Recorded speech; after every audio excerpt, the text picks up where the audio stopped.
Hi, everyone. This is the September 2024 RONA meeting, and I am going to hand this over to Christina, who's going to do a presentation for Connect North San Jose. Thank you so much.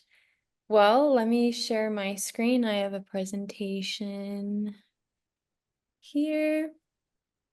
All right, give me one sec. This is up. All right, well, welcome Richard and Robin. We might have others joining at some point, but for now we'll just have a meeting with you guys. So we can start off with introductions. My name is Christina Guarino.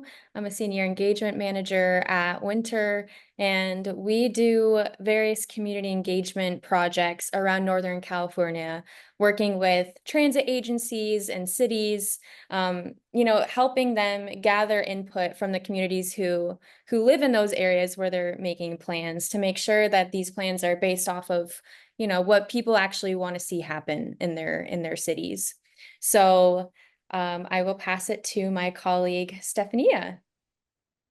Hi, everyone. My name is Stefania Diaz. I am a Deputy Engagement Manager and also Christina's colleague.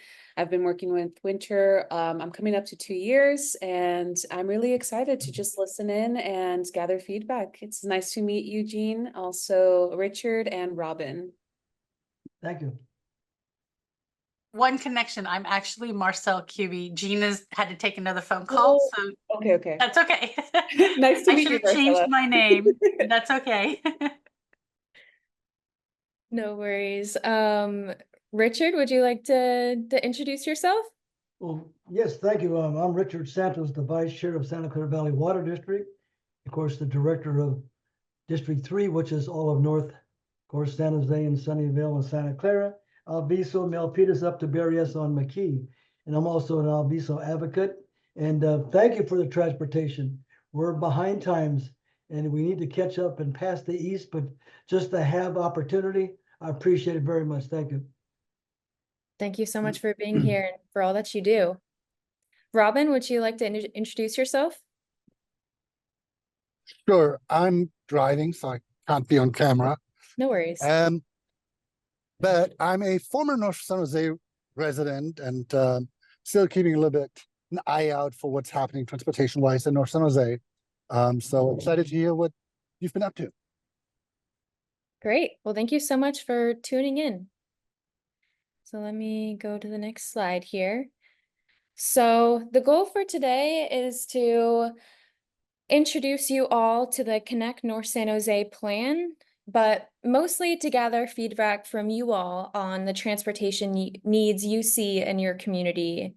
So we had some opening words from Marcel, and then I'll introduce the plan for just a few minutes. And then I want to spend most of the time to go into some discussion questions, because that's what's most important for us today. So Connect North San Jose is a transportation improvement project with the goals to lead with equity, plan for the future, and ultimately result in mode shift. So with equity means to make sure that all the community members who live, work, and travel through North San Jose, that their voices are heard and that the transportation improvements that are made really benefit everybody.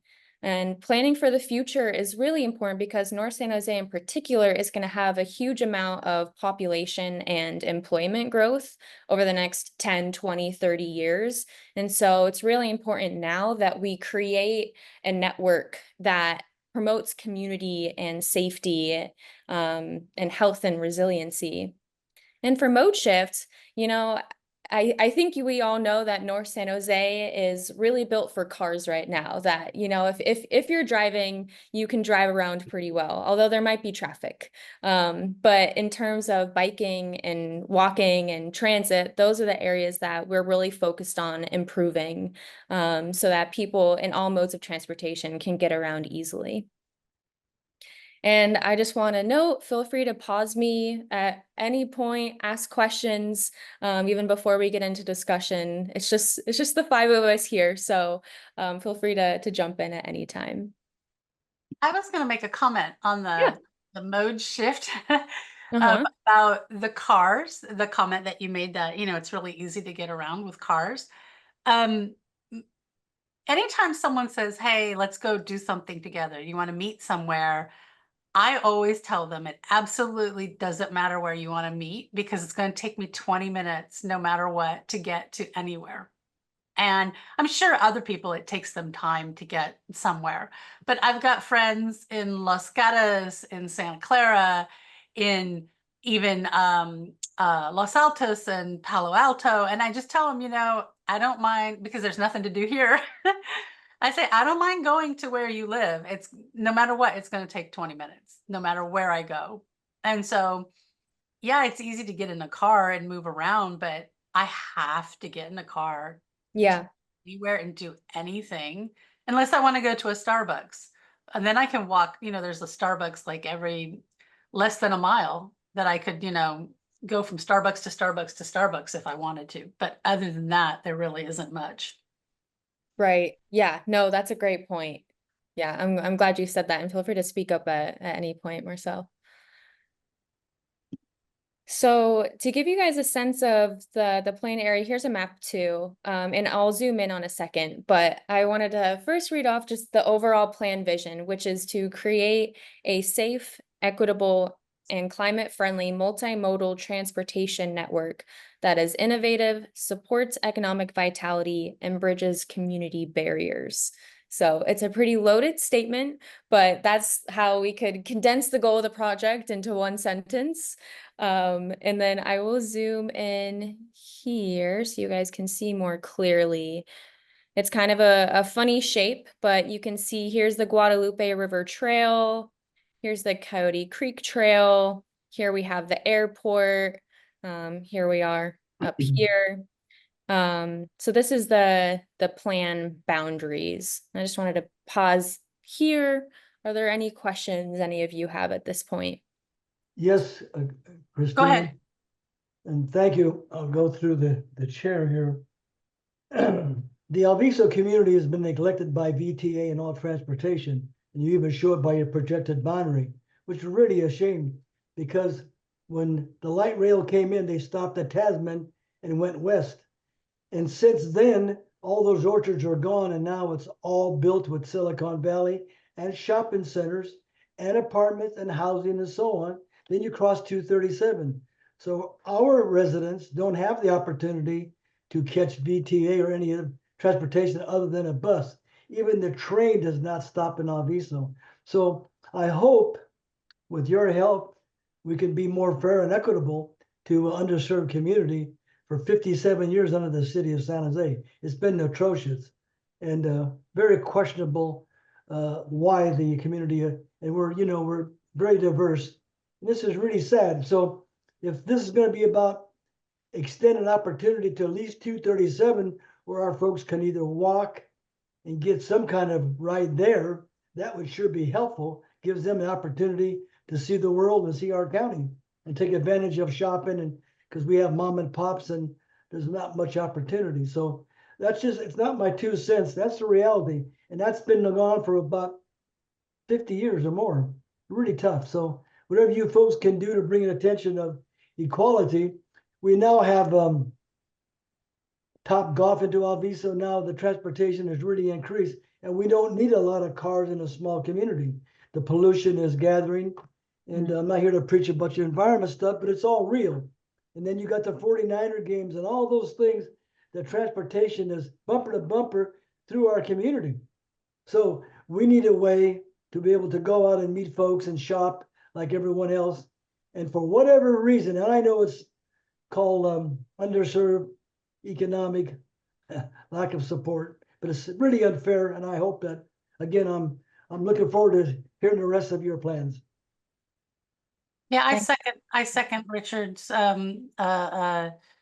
request. I do think that, when I always think of Alviso, I think of it as being part of North San Jose. I mean, I know it's the little special district, but I do think of it as being part of North San Jose. What's really interesting is that this map that you have here that the areas that they are including south of 101, I think that's Rosemary Garden there, and it's weird that they cut it in half. And this little bit of 7th Street, because I start to think of that as being downtown. Yeah, that area there. And then I know that when I've spoken to you guys in the past, you've talked about how I always just consider people who sleep and live in the community. I don't think of the businesses. And so I know that this bit south of Brokaw has a lot of businesses. So they do, talk about the business district. But it's interesting to me that they are, because I've always been told that North San Jose is, the 101, 880, and 237 are the boundaries. And this looks like they're expanding it.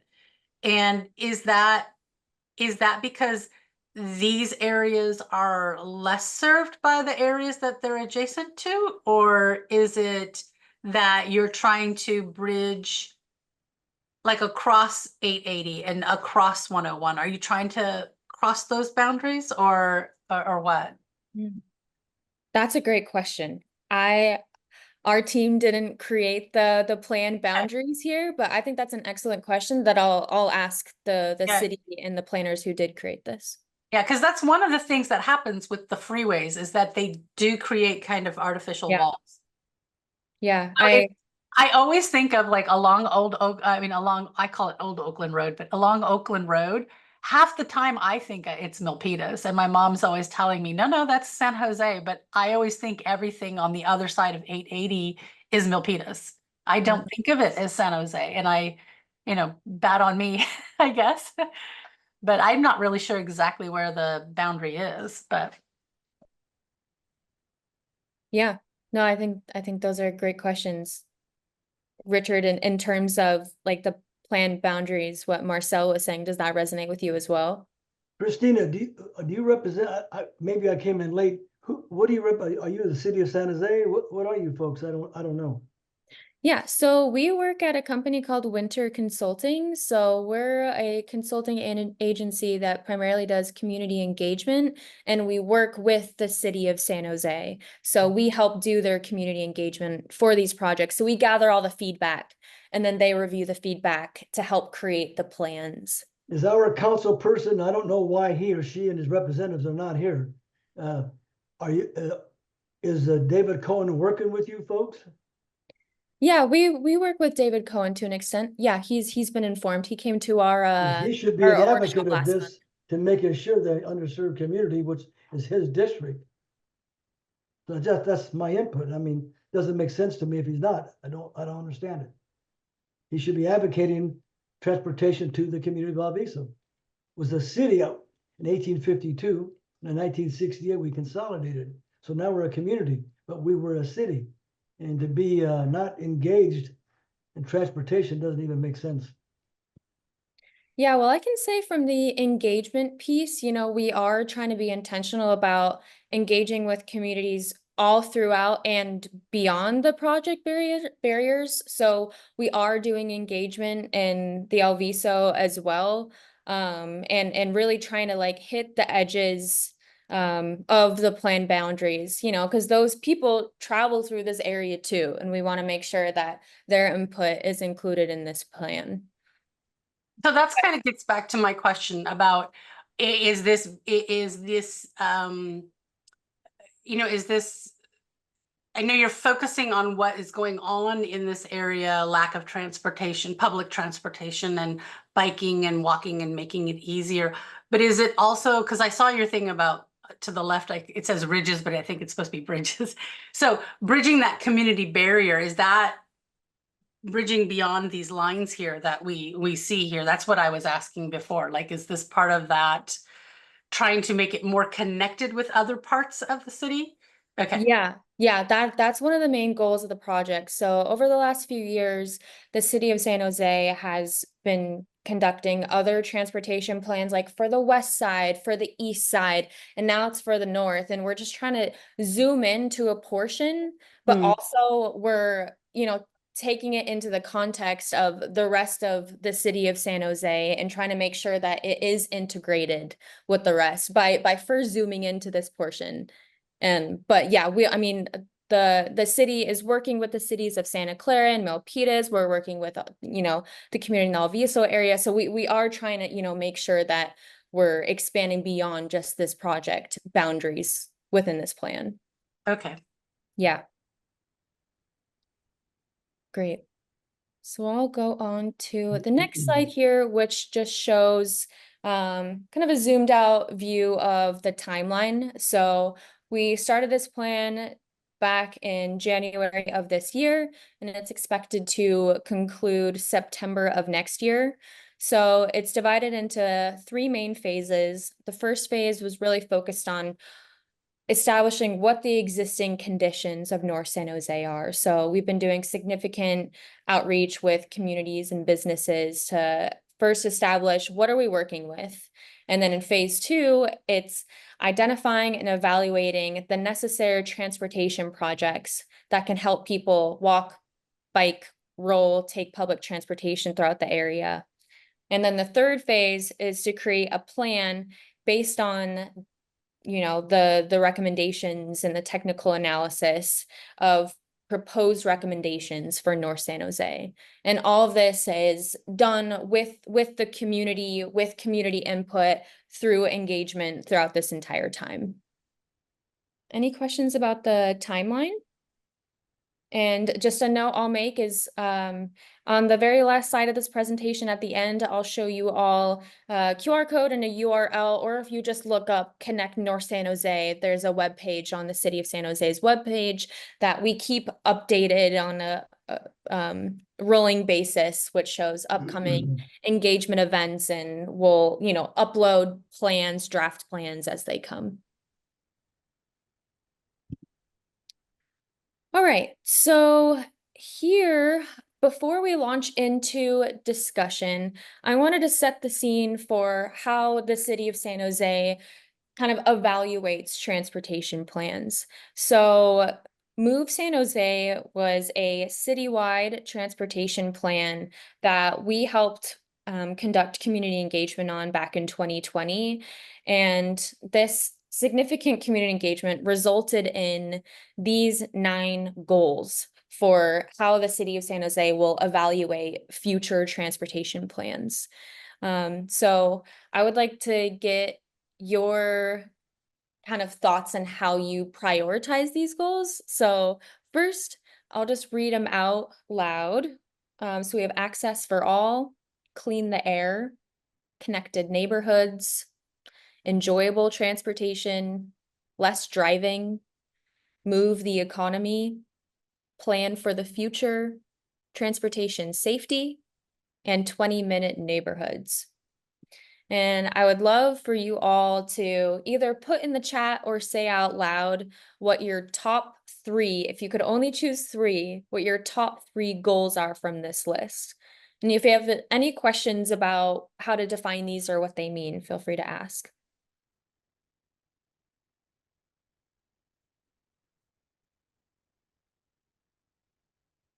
So I would say that my top 3 would be a 20-minute neighborhood, clean air, and I would say enjoyable transportation, which for me is not a bike, but easy access to trikes. And I hate changing tires when they get a flat. To me, that would be being able to grab a bus or train or whatever within 10 minutes and not be sitting around and waiting in the hot sun. So that's, you know, to be able to get from point A to point B as quickly as if I was driving, and not getting on a bus and riding for an hour and a half for something I could do in 20 minutes in my car. So that would be my 3 that I see as important. Great, thank you for that. And I see from Robin, clean air and safety. Robin, I see that's two. Was there a third that stood out to you? And I think you mentioned you're driving, so I don't unmute if that is difficult for you. Yes, Christina, Yeah. I would select access for all because you're talking about underserved communities. And also I would say less driving because that takes care of the pollution. And of course, move the economy. We can't, it's just common sense. We can't live without the economy improving. So all those other things are all important, but without the economy, you don't get anything. Yeah. Thank you for that. Is there any other input or thoughts or like this is less important, this is more important that you all wanted to share on this? I think they're kind of connected, you know? I think Yeah. if you have less driving, you have cleaner air. If you have, I would hope that planning for the future means electric buses, electric, less fuel using vehicles, and I would think that having the connected neighborhoods in this neighborhood, to me, connecting the neighborhoods means it's going to mean like trolleys and trains and things like that because we're so spread out and so far. And that to me, a connected neighborhood is the same as a 20-minute neighborhood. So I see a lot of them as, I don't know how you could say I dislike one of them because I Yeah. think every one of them is connected to at least two others. Yeah. Marcel's right. They should be condensed because one means the same thing. So you should have less choices and they would zero down to probably the three we talked about. Yeah. Because they're all connected. And it can give to people who don't have that opportunity, it gets confusing. But if you narrow it down, because like Marcel said, less driving, clean air, that's one category. Yeah. It can fit many things. So that's what I would put down when I'm trying to educate people, give And them I- more opportunity. And I think like a 20-minute neighborhood means more businesses local, and that goes with move the economy, right? So they all connect.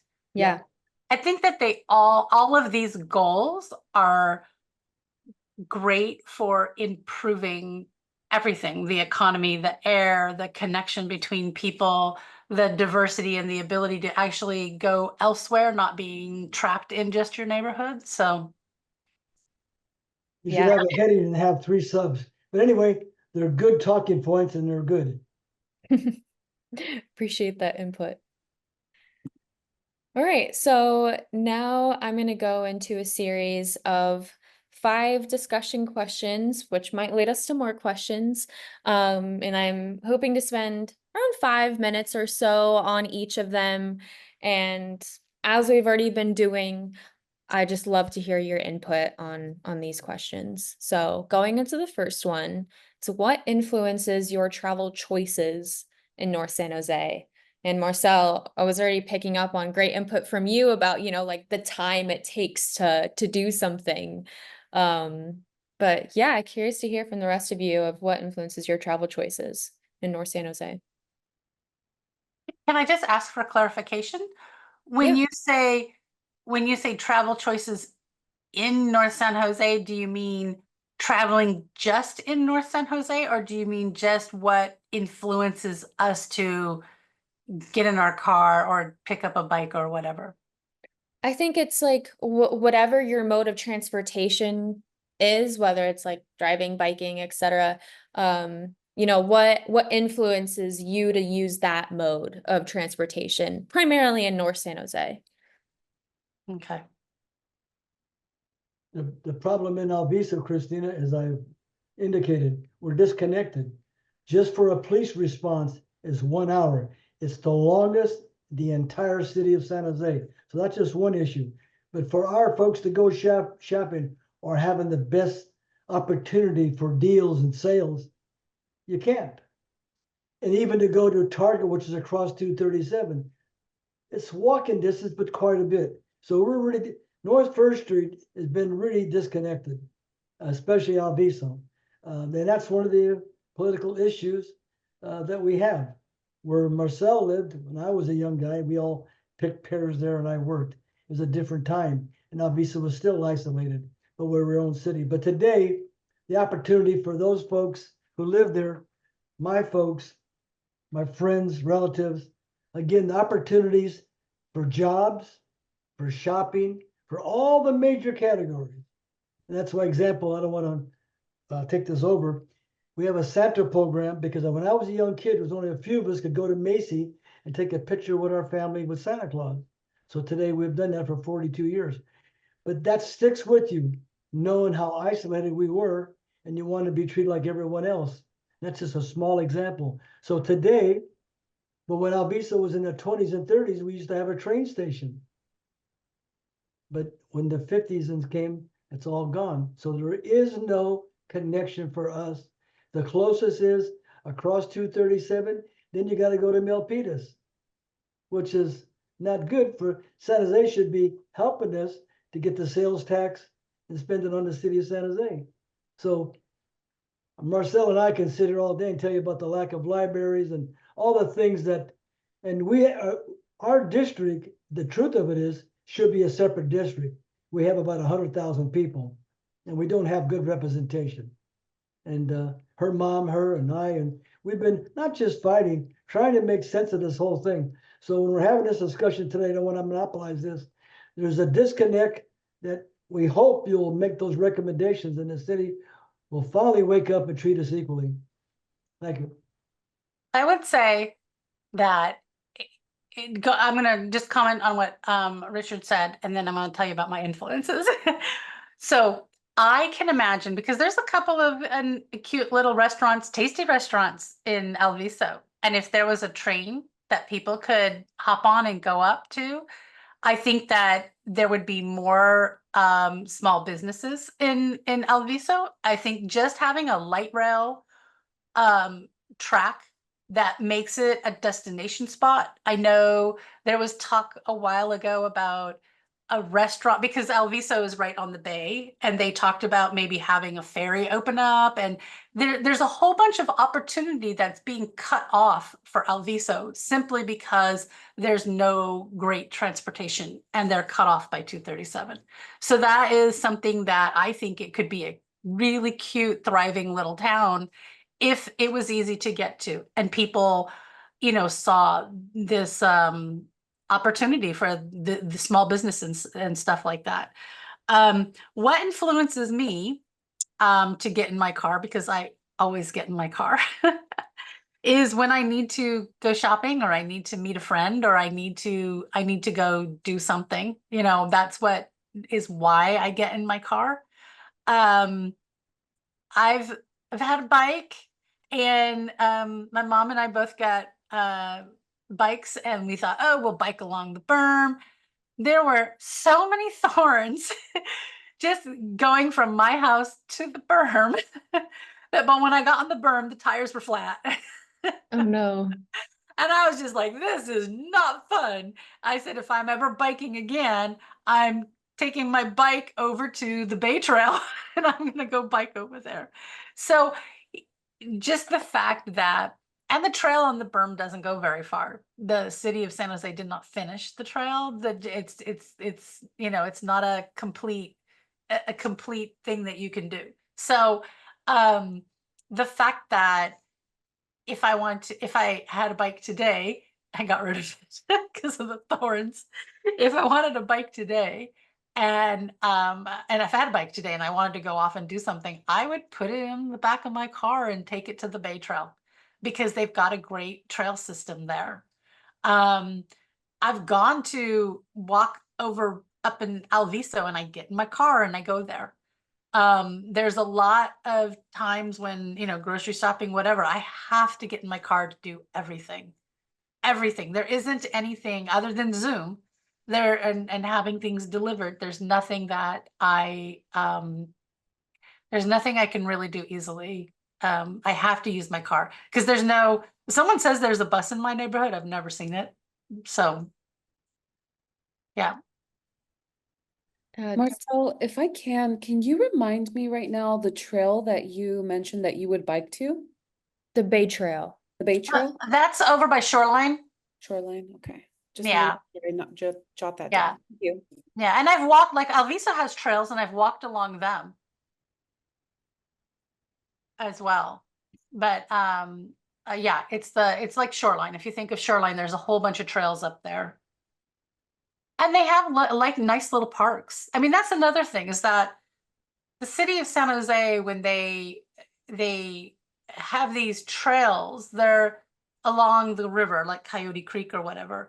There's no like park area to stop and look at. There's no like our one trail that we have along Coyote Creek, it was supposed to be a park, but then there was a flood. And so the Army Corps of Engineer came in and they built this berm, and that's it. It's a berm. That's what it is. So it's not, you know, there's I see crows. I don't see a lot of other wildlife diversity. Whereas when I go out to Alviso or I go to Shoreline, I see lots of different birds. I don't see, it's just not appealing. And I know people walk along there and run along there.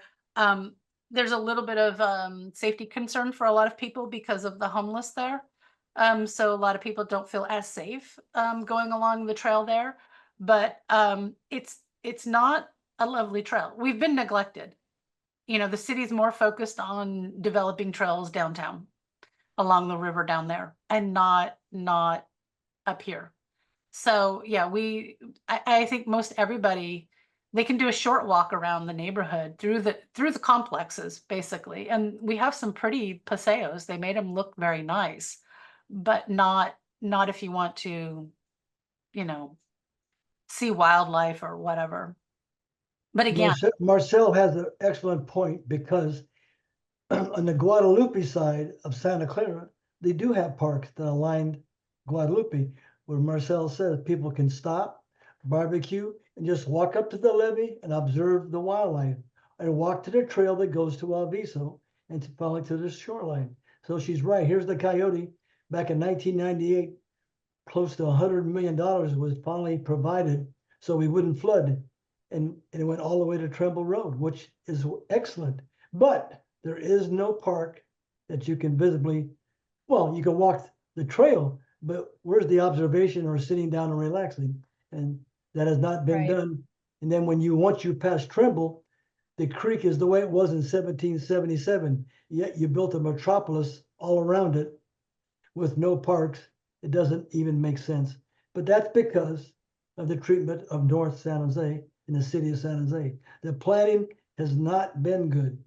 And anyway, and not just to criticize those points, I hope will convince others to take care of us. Yeah, thank you both.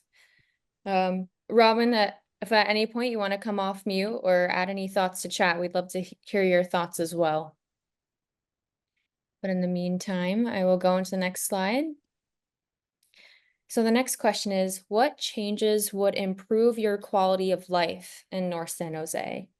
And I realize with your feedback, there might be some overlap with the questions here, but if there's any new thoughts that this question springs, I would love to hear your thoughts. I would say just general, you know, like community infrastructure. You know, like we've talked about community center, library, small shops. It would be great if there could be more promotion or support for small shops. You know, when you have these big builders building, they want high paying renters. They want the Starbucks and stuff like that. But I think that it would behoove the city to encourage more than, you know, big apartment complex building a place for Starbucks. Because again, that's a loss of tax dollars. You know, they send that money back to Washington or, you know, wherever the company is located. And I mean, there's local taxes, but then their money actually goes back to their corporate headquarters. And I think that for me, it would be better to it would be great to have more of the light rail, more of the more frequent light rail and more of, I'll call them trolleys when I mean like little shuttles and things like that. One of the things that made travel really easy when I lived in places like London and Japan is that within 10 minutes, I was on a bus and I never had to wait more than a couple of minutes for a bus. And the routes were smaller. You did not travel across great distances. There were a lot of smaller loops so that you can hit different areas. So one of the things that the old shuttle used to do is it used to go from First Street down to our complex along Montague. So it would run down Montague and then loop right back up again. And the shuttle only ran early in the morning for people going to work. So I think it was like from 7 to 9, and then it went from 5 to 7. So at the time I was taking classes at night, I could never ride the shuttle because my classes started at 5 and the shuttle didn't start till 5. And the short-sightedness of it was that they could have run the shuttle over to McCarthy Ranch or Ranch 99, where there's grocery shopping over there. This was before they brought in Safeway. But they never thought, hey, you know, people who might want to take this shuttle are people who aren't working and who want to do some grocery shopping. People who might want to run an errand over here or over there. And if we can get them quickly to the light rail, or we can get them quickly to these things in the neighborhood. So I've been told the shuttle has started up again. Like I said, I've never seen it. And from what I understand, the shuttle runs from Sealy and it goes to Great America. And I'm not sure like who it's picking up when it runs. I'm not sure why the route is, I mean, maybe they're connecting because of the football games or the convention center, or I'm not really sure. I'm not really sure what was the thought behind that. I can check in with the city on that and see and get back to you on that. Yeah, but it to me, I'm like, why do you not have in this area where we have, I think 8,000 units, right? Within like under a mile on River Oaks, we have 8,000 units. So I would say, I think safely I can say we have between 16,000 and 20,000 people in that area, because we aren't all 1-bedroom units with single people living in them. They're 2 and 3. And I would say, why do you not have a shuttle running to the BART station? Why do you not have a shuttle running back and forth every 10 minutes to the light rail? Why don't I'm a big believer that if you build it, they will come. But if it's not there, nobody's going to be interested. They'll find a better way of doing it and get used to it. And I think that they're missing the opportunity of connecting people in the neighborhood to shopping, entertainment, transportation. And so I'm just not certain what's the point of going to Great America from here? And why such a long distance? Why can't you take them to the light rail and then let them take the light rail to Great America? Because it gets off right over there. You know, why do you have the bus on the road? And the bus runs along Montague now instead of going through the neighborhood, which it's inconvenient. Montague has no trees. You're standing next to cars going 45, 50 miles an hour, kicking up dirt in your face. There's like no shelter if you go stand at one of these bus stops somewhere. It's the most un-neighborhood kind of transportation possible. I mean, it's just like the idea, if you told me, oh, if you want to catch a bus to go somewhere, I'd be like, I'm getting in my car. I have no desire to breathe in the fumes and the exhaust and the noise and have the dirt thrown in my face and then have the sun beat down on me. No, it's not worth it. I'll get in my little electric car and crank up the AC and listen to the music I want to listen to and have, enjoy myself. So I think that one of the biggest improvements is transportation in the area. A huge trend. The second one is having, like I've said before, little shops community centers, the library. I mean, the things that make a community, things that are local, not corporate. And I know you can't enforce that, but I feel like the city could have grants or promotions or support for small businesses that are not Starbucks, Subways, and everybody else that I see all the time. Because it's hard. I've Yeah. talked to business people. I've talked to like an art supply store up in San Carlos. It's the nearest one now. And I said, it'd be great if you guys could come down and open up a store like this in San Jose. They said the rents are too high. Why would we bother? And I've heard people who have commercial property, they say, it's cheaper it's better for us tax-wise to have our place sitting empty than to rent it out. And we command such high income once we get it. What do we care? So,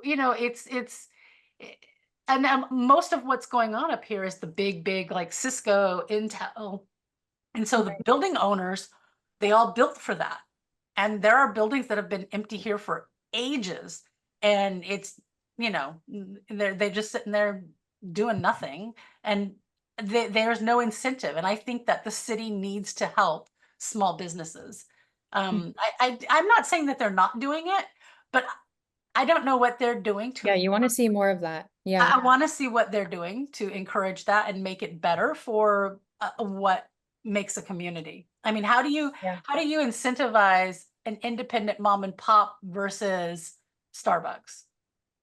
I know I keep picking on Starbucks. I even worked for them for a time, but I'm just trying to give you an example that everyone knows versus a small coffee shop.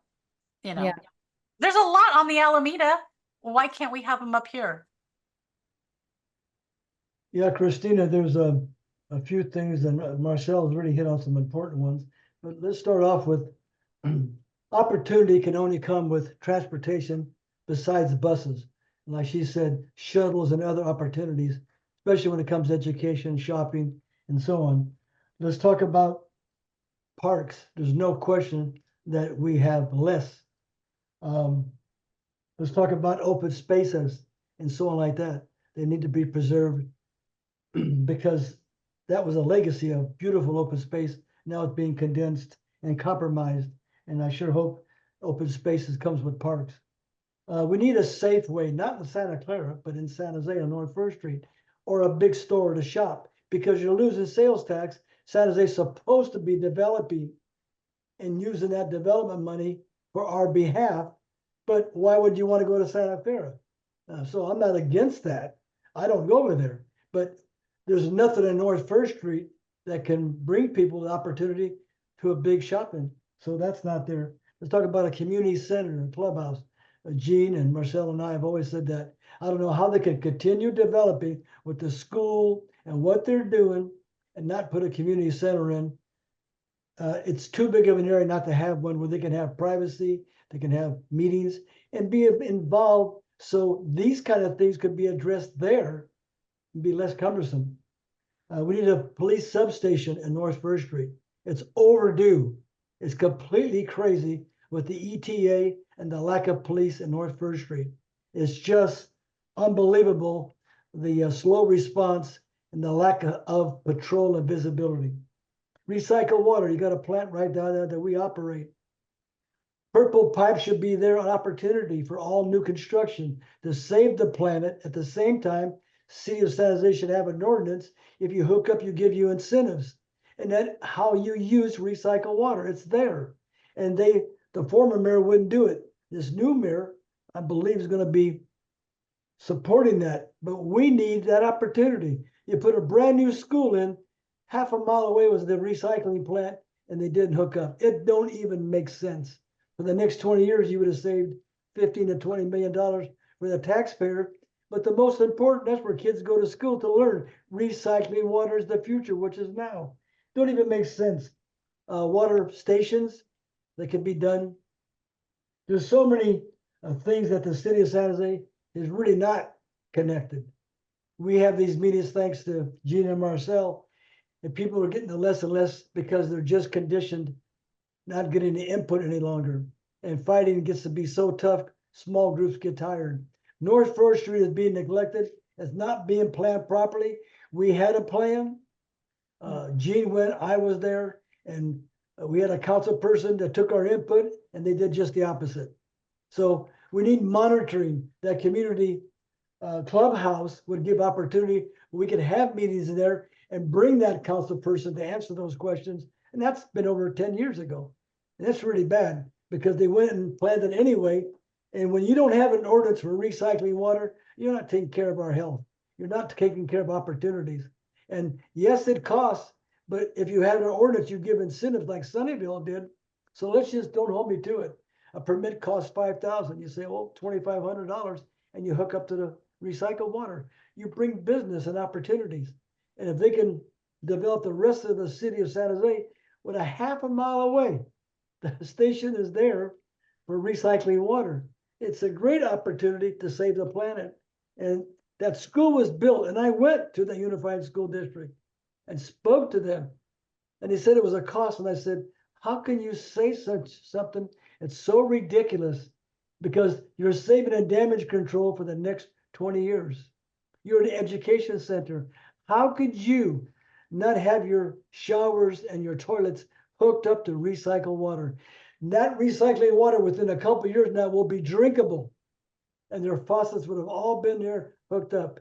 And you would have saved millions of dollars. But that's the people we elect. That's unfortunate.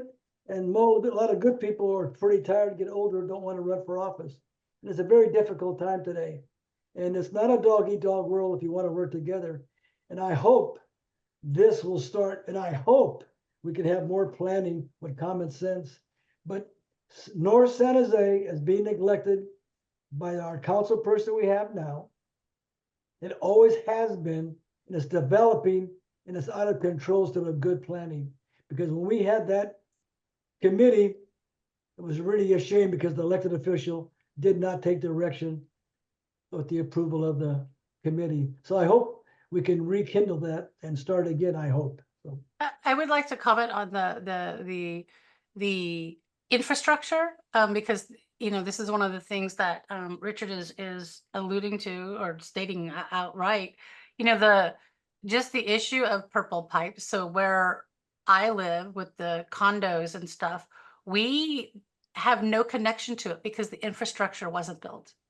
So that's part of one of the issues that you have in the area, is that the literal infrastructure isn't there. So currently I drink Hetch Hetchy water because when the Cisco's and all these companies came in, they insisted that they be put on the Hetch Hetchy water line. And so when I don't know what corporation was here when they took it down and built the condos, we stayed on the Hetch Hetchy water. I've been told that in 2030, we're being cut off. And so the city is starting to put in wells so that they can have water for us up here. It's, I have no idea what the city of San Francisco's water district is gonna, if they're gonna relax or still say, no, that's it. In 2030, you're cut off. So it's just a small thing about infrastructure that, before it was orchards, and then it was these giant corporations with acreage. And now that they're putting in these high density apartments, condos, and whatever, we're still missing that infrastructure, that basic infrastructure for things like recycled water, or with the technology changing, my condo, we can't have fiber optics. So there's certain things that were cut off. And a lot of these roads are private. So the street that I live on is private. That's part of when they build these places. The roads, they manage them. The city doesn't. So there's a lack of infrastructure in that respect, that it's small things. Right now I'm fine with my internet access, but in 5 years, will it be enough? Will those things that, if we're in another drought and they're cutting off water and my trees are dying in my complex because there's not enough water and we didn't have recycled water that we could have used to water, how is my quality of life going to change because I don't have the basic infrastructure in place to, we have lots of trees up here. When they planted this place, 30 years ago, all these big redwoods, and there are some properties that are abandoned and they stopped watering the properties and the redwoods are dying. I mean, there you go down River Oaks and the whole left side, the trees are great. The right side up into Thermo Fisher. And then at that point, the trees are dying because they are not getting any water, because the owners have chosen to deliberately turn off the water and not water these trees. And so those trees bring coolness to the area. I'm 10 degrees cooler than downtown San Jose. And it helps that I get the breeze coming in off the bay. But those trees, like I said, the minute you stand on Montague and the trees are not above you, it's terrible. That's why I'm like such a shrinking violet, whatever. I go, oh my God, I can't handle it. Give me my car, because the trees aren't there. And so, and I do think of trees as infrastructure. I do think that I think the city should be planting as many trees as it can everywhere to provide shade everywhere that you can.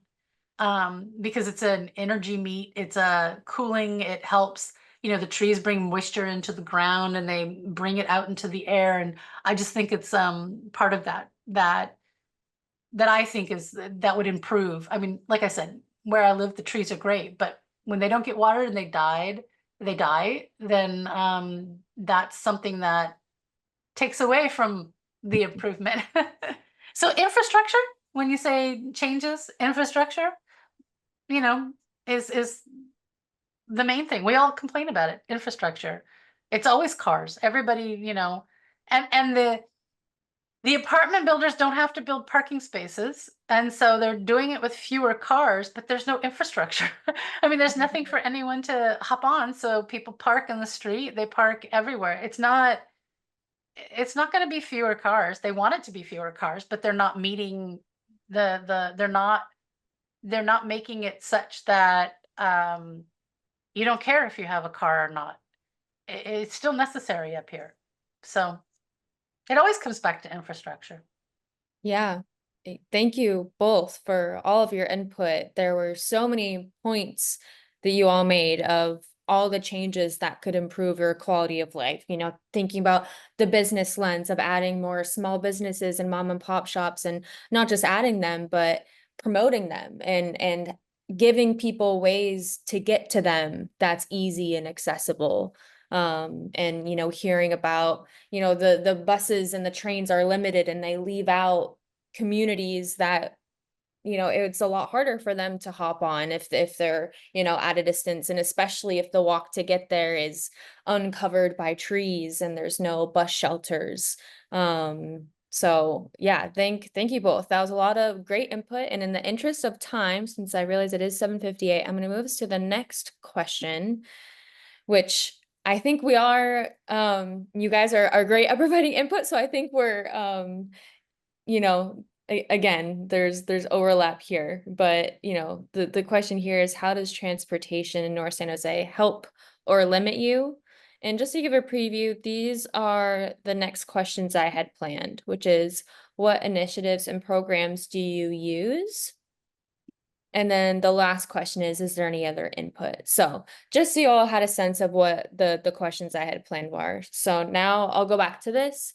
Is there more that you guys would like to add regarding how the transportation helps or limits you? Or I guess, I've been hearing a lot about how it limits you, but are there any aspects of the transportation in North San Jose that you like right now that you want to see more of? I like the light rail. I want to see more frequent. Yeah. If I ever saw the Phantom Shuttle, I'd be happy.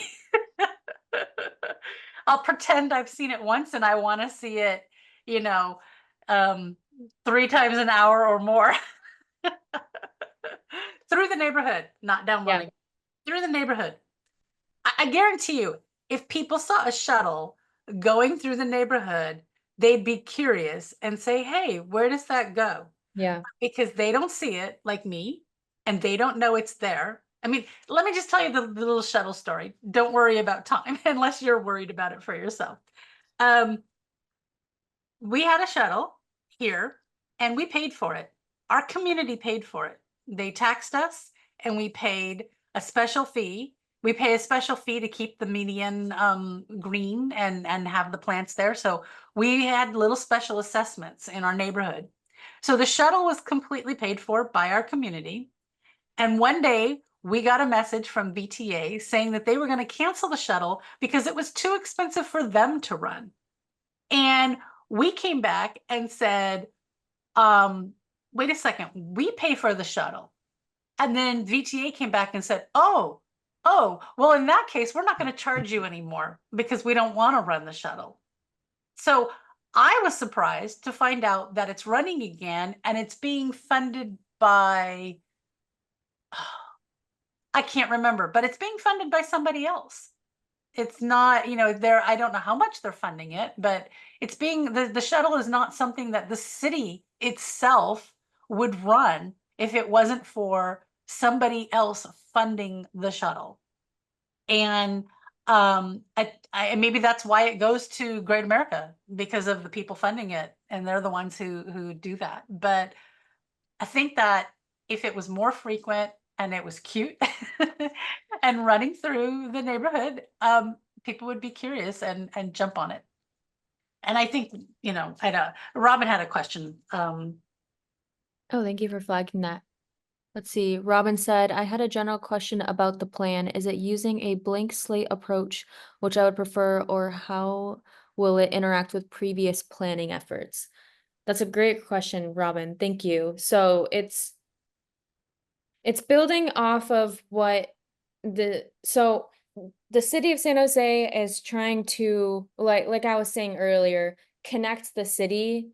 And as I was mentioning, the other plans of like the West Side Transportation Plan and the East Transportation Plan, by zooming into these areas, we're able to assess those areas in detail, but we're also looking in the context. So we're building off of past planning and transportation efforts that help us prioritize and select the projects that will be used to improve the infrastructure in North San Jose.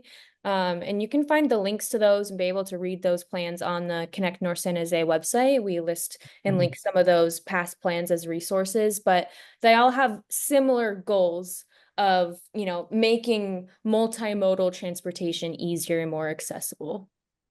So hope that answers your question a bit. Yeah, Christina, the issue is Alviso is at the end of North San Jose. Right. So just think today, you're a senior and you're disabled. Where do you get the money for a taxi cab? So when you ask, does it help? Of course, if we had the transportation, it helps. The other part of the question is, does it limit? Yeah, it's pretty obvious, so I won't go over it again. It's just, there's no pros and cons, it's just real. And of all the communities in city of San Jose, the total of 200 square miles, we're treated the worst and have the less opportunities than anybody else from District 10 to District 4. Alviso is treated the worst and have less opportunities. And it doesn't make sense because Santa Clara County was discovered through Alviso when they had boats in the pioneers in 1777. This is how they got here. And when the railroads came in, boats came out, and that was built through bringing transportation from the bay. So today we've completely lost everything. So there's no boats. And again, a taxi cab today, I mean, what the heck, like Marcel's saying, shuttles and things can be helpful just to get to Tasman, but that light rail should have been at 237 at least. But that goes to show you what they think of low income people. Thank you for that, Richard. Robin, if you're able to, I saw your comment of, that you would prefer a blank slate approach, and I was curious to learn more if you wanted to share more about why you would prefer a blank slate approach. Yeah, just real quick, some of these old plans, the staff projects, although the goal, officially in the plan seems to be multimodal, some of these projects are not really designed to be multimodal, or, are just really outdated ideologies behind them. So I would rather scratch most of them and then start from scratch to see what we really need. Do you have, thank you for that. And do you have thoughts on like what those most important components are?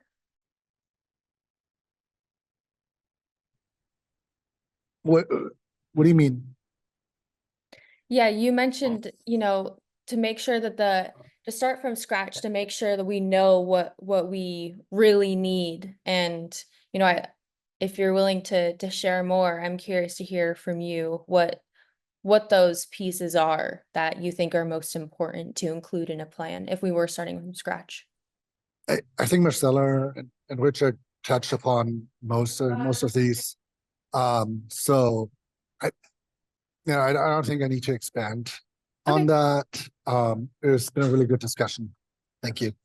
Great. Thank you, Robin. All right, so I'll move to the next question here, which is what initiatives and programs do you use? And by initiatives and programs, you can think of maybe housing programs, transportation, community programs, educational, cultural, environmental, etc. So this could be city programs, community programs, if there's any types of initiatives and programs that are useful to you.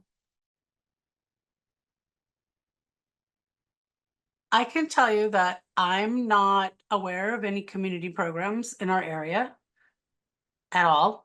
I know, again, because we're a bunch of apartment complexes and condos and things like that. I think one of the reasons we get ignored by the city and even District 4 is that, and it's not just David Cohen, it's a lot of them. You can't give us dumpster days because we have dumpsters. Offering a neighborhood watch to an apartment complex that is completely like you have to go in through a gate and then they're like it's like the units are all inward facing. There's no like street facing. It we don't ask for much because we don't need much from the city in those in from our council person in that respect. The first thing every new council person says is, do you need a dumpster for your Christmas tree pickup? And it's like, no, that's provided. Do you need this? Because it's like, no, because we're not a typical community. We're not a bunch of houses in a row that need special services. So a lot of the council people start thinking, well, we don't need to listen to these people. And then when we do say to them, so our RONA is different in that we say yes to high density. And we don't say, we will, when we think something's inappropriate, like it's next to another one, we say you need to adapt a little so it blends a little better, that sort of thing. We don't tell people, no, you can't build 3,000 apartments. We just say, no, you can't build 12-story towers because there are none. You need to go back to the drawing board and do it a little differently so that it blends in a little bit better. And builders, there have been builders who listen and do that. Irvine was great at that. They completely changed the way they were doing their plan so that it blended in with the community better. But we talk to the builders directly. We don't ask anything from the city. But what we do say to the city is, if you're going to build 100 to the acre, I think they now raised it. If you're going to build 85 to the acre or 100 to the acre or whatever you're going to do, we need the parks, we need the libraries, we need these things. And then the first thing the city says is, oh, that's too expensive. We can't do that. And, it's so in their mind, they can't give us what we want. We are pushing back. So I think we are getting some things. We got the the Agnews Park out of it, and we got the school. We insisted on a school being built. And so we have the schools. But it took a lot of work on our part to tell the city, hey, there are people here and this is what they need. And so, like I said, my big thing is the community center and the library. I keep pushing for those. I think that a lot of people, I can't speak for people who are in the apartments. I'm sure there's a certain percentage of the apartments that take advantage of the housing programs. I'm not aware of any transportation programs. Like I said, I'm not aware of any community programs. I don't know what you mean by educational programs unless you're, I mean, I've attended Mission College in West Valley and they're not in the city of San Jose, neither one of them. I've even gone to De Anza. I've not done anything with classes in San Jose. If there was a community center, I would be taking classes at the community center. I would love to do that. Environmental, I think there was a clean up the creek day, but other than that, I'm not aware of any of these programs because we don't get a lot of outreach here. And I can't fully blame the council people because I don't think they know how to interact with these massive apartment complexes. I don't know that any of them do anything to meet their constituents at Irvine. I don't know that any of them do anything to reach these people who are, I'll be frank, before they started building these apartment complexes and we saw the plan for these 40,000 units in North San Jose, the language was workers and they didn't use houses. They used a term like, I mean, I don't want to say like a builder term, like units, but it was really, you could tell their idea was that the only people who were going to live up here were people who worked and they were like H-1B visa workers without families or anything. Because this is an argument we had back in 2006. One of the reasons they said we didn't need a school is because there were no children here. We had to go and photograph every balcony and prove to them that 1/3 of the balconies had children's toys on them.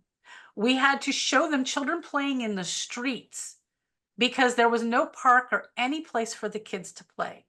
We had so many parents who we invited the Santa Clara School District guy in charge to come and meet all the parents who took their kids to schools near their work because there were no schools in the neighborhood. We had people taking their kids to, if they were working in Mountain View or Palo Alto, they took their kids to school there because there was nothing in the neighborhood.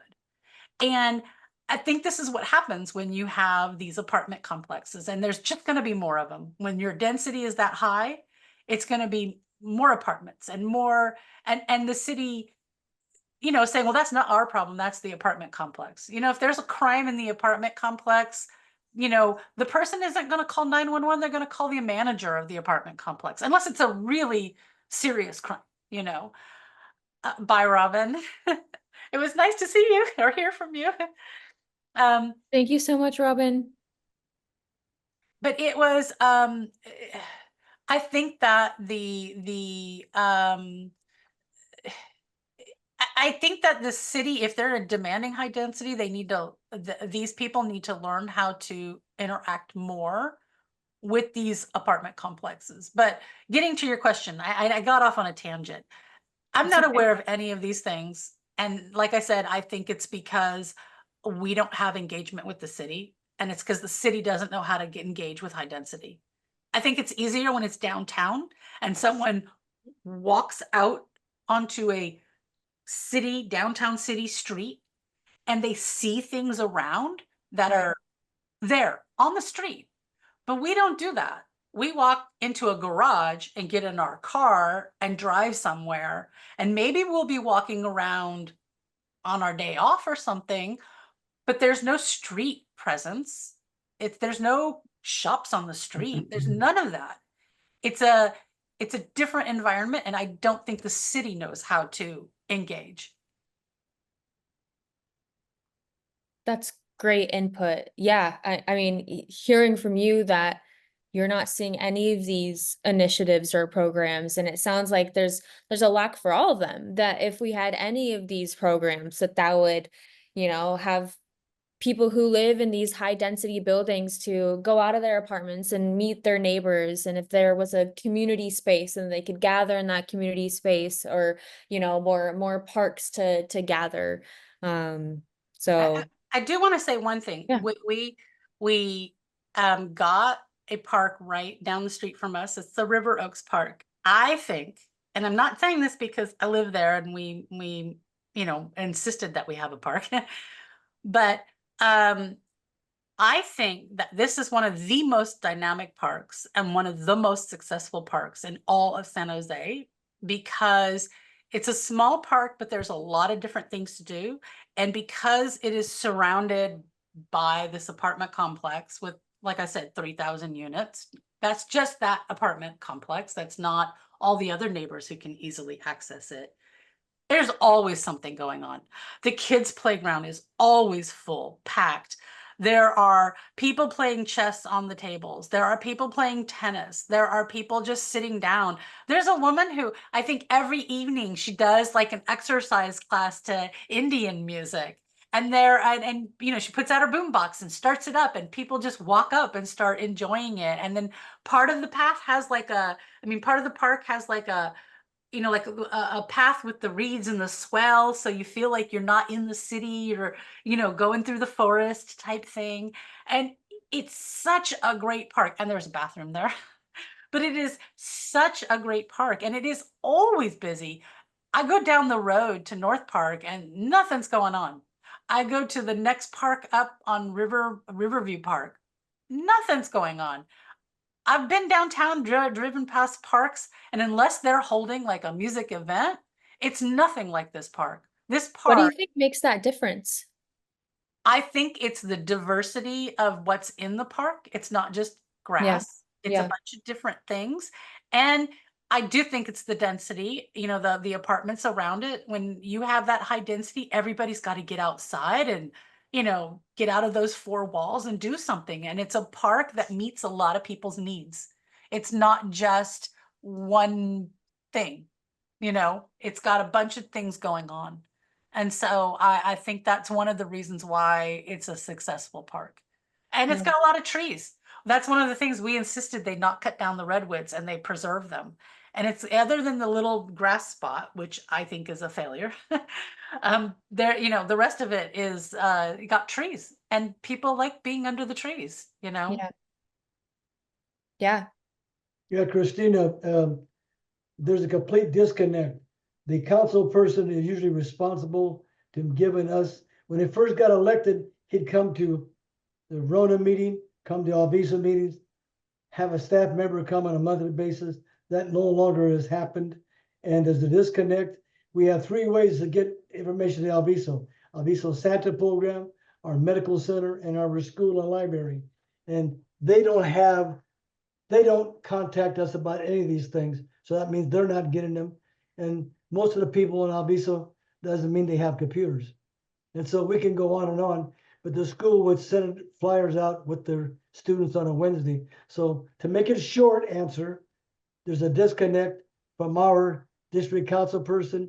It's got worse.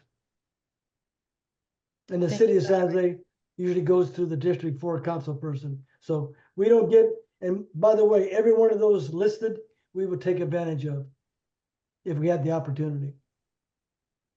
Yeah. Thank you for that. I will say one thing about, you know, we don't meet every month, so we don't have this constant, you know, thing. We do personally ask, you've seen our website, we do personally ask the parks department what's going on. We ask the school department, we ask specific departments within the city, what is going on in North San Jose, so that our citizens can be informed and take part in forming and changing, you know, having North San Jose be the place that they want it to be. That's why we have our association and our group. And because we know it's a developing community, and that's why we formed it. Is we said, okay, if you're going to develop it, we want to have a voice, and we want to make sure that this is a livable place with this high density. And you know, the I'm not going to name which council person it was, but we had a council person who sent a member of staff to every meeting we have. Like I said, we don't always have every meeting, but we had a member of staff come, and they would tell us everything that's going on in the city. They would tell us how it impacts us.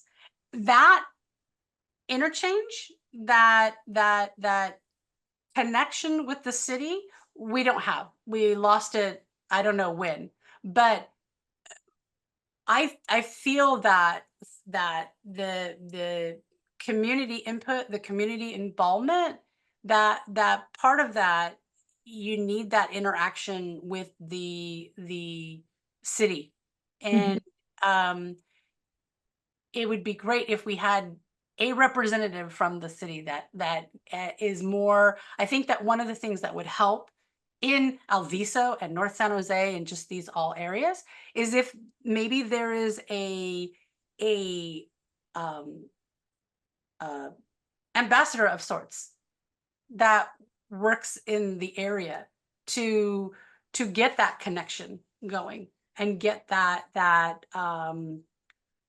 not just you guys, which I think is great that you're outreaching, but I think that part of that disconnect is people not being connected with the city. And so maybe the city can come up with an ambassador that makes sure that people know what's going on and those incentives, and not just sending out a postcard or hoping that we get it in some way, but Yeah, that we have that kind of connection.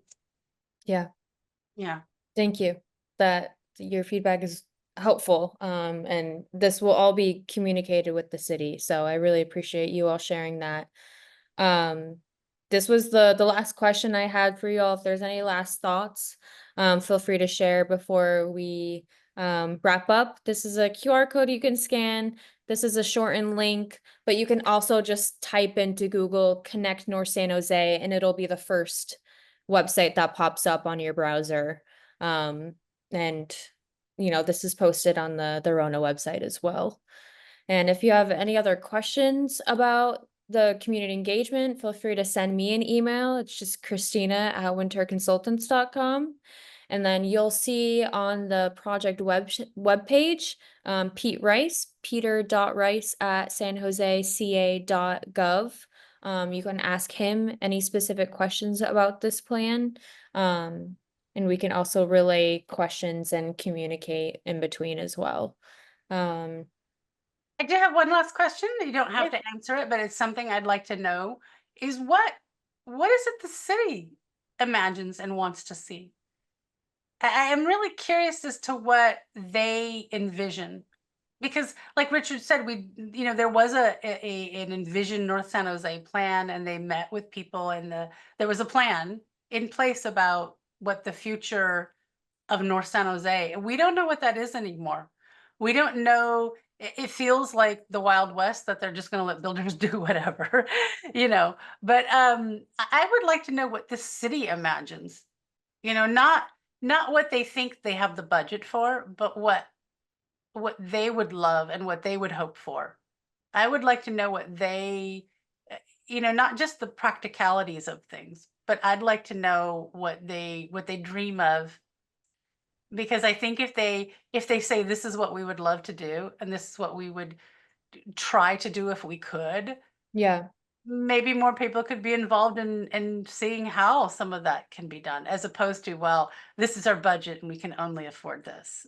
And this is Yeah, no, that's an amazing question because that's what the next phase of outreach is going to look like. Hmm. Is going to be more like, okay, here are some solutions that we have planned based on what we've been hearing. Here's our vision, and we're going to actually get the community involved in, which of these strategies do you like? Do you have feedback on these? Are there ones that you like more than others? Are there other ideas? And throughout this 2-year planning process, we're really trying to have the community involved with those decisions and visions for the city that you live in.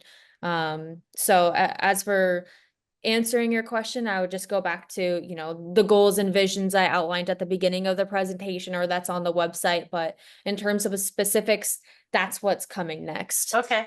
Yeah. That's cool. Great. Richard, any last thoughts or questions? No, I thank you for the opportunity. Thank you. Yeah. Well, I will stop sharing here. I just want to thank you guys so much for taking an hour and a half on your Wednesday night to join us and talk to us. And your dedication to your city and making your city better for everybody to live, work, travel within really shows. And I really appreciate you guys taking the time and giving us your really thoughtful input.